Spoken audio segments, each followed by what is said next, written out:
Du nouveau cette année, une production off-fausse qui sera présentée à l'église mère de Saint-Eustache le 18 octobre, La flûte enchantée de Mozart. Wolfgang Amadeus Mozart. Oui, ce génie qui nous a laissé des chefs-d'œuvre musicaux, autant en musique classique qu'en opéra. La flûte enchantée m'a toujours émerveillée depuis mon enfance à cause de son côté magique.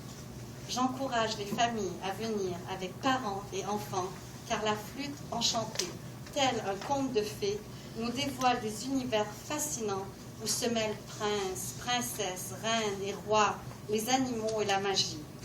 L'opéra sera présenté dans une mise en scène imaginative de Dorian Fourny, se situant exceptionnellement dans les années 20, une belle époque très en vogue cette année. Notre distribution de nombreux et superbes chanteurs de la scène lyrique nationale et internationale comprendra Sahara Sloan soprano en Pamina, Niels Brown ténor en Tamino, Nicolas Rigas baryton en Papageno, Je serai la Papagena pour bien vous amuser, Suzanne Rigden soprano colorature sera la reine de la nuit, Zarastro sera interprété par Fernand Bernardi basse. Les trois dames seront notre bien connu Raphaël Paquette, soprano colorature, Sarah Almarson, soprano, et Jessica Bowes, qui a souvent chanté chez nous, mezzo. Monostato sera chanté par Philip Pierce, ténor. Je tiens à souligner la présence du chef d'orchestre Louis Lavigueur, Louis Lavigueur, le grand chef d'orchestre. Ah, le voilà! Louis Lavigueur, le grand chef d'orchestre. On aura l'honneur d'avoir Louis Lavigueur à la direction de la flûte enchantée. Jean-Sébastien Lévesque, qui est notre chef du chœur du Festival Opéra de Saint-Eustache, sera aussi l'assistant-chef de Maestro Lavigueur. Ce sera donc le 18 octobre à la grande église de Saint-Eustache. Maestro Lavigueur, auriez-vous un petit mot à nous dire concernant Mozart? Merci de votre présence.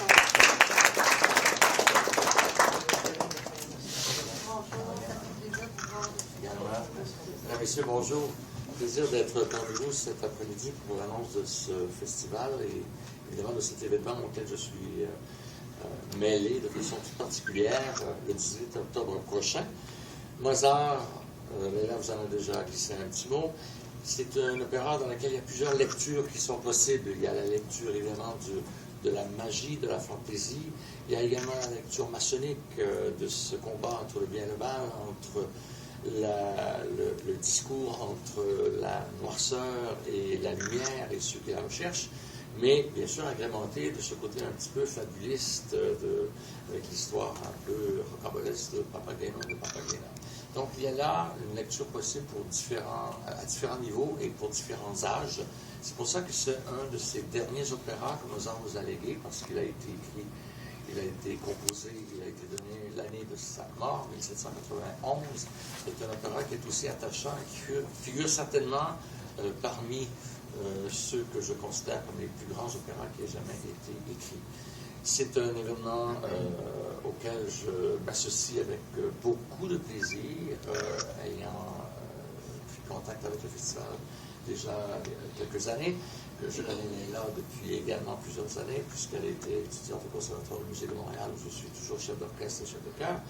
Et c'est un événement qui, pour moi, est encore plus important, enfin, souligne une importance un peu plus personnelle, puisque ce sera une célébration de la musique, bien sûr, et ce sera une célébration de la veille de mon anniversaire de naissance, le 19 octobre. Alors, ça ne peut pas le mieux tomber. Alors, merci à vous tous d'être là cet après-midi. Merci, Leila, de cette présentation. Et je vous attends tous donc le 18 octobre prochain. Merci à vous.